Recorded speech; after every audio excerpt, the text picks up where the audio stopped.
Tatjanale kõik muutub võikaks, ta suhu sumbub hirmu hüüd. Ta põgeneks, ta peitu põikaks, ei saa, oh koledust. Ja nüüd on Eegin avab ukse.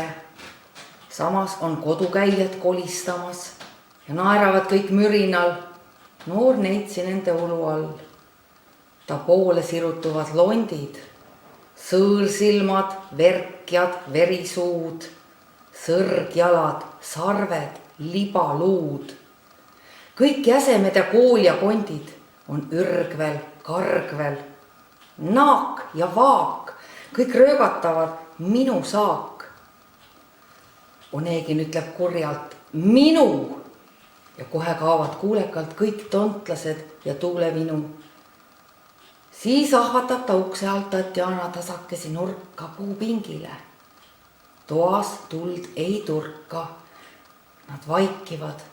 Nüüd põsk on tal kaaslanna kleidi varrukal.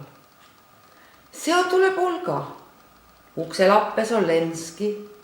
Valgus heletab. Onegin toast neid peletab. Ta käsi kärkib vihavappes. Ta näitab kurjalt, kus on uks. Ta vaade muutub metsikuks.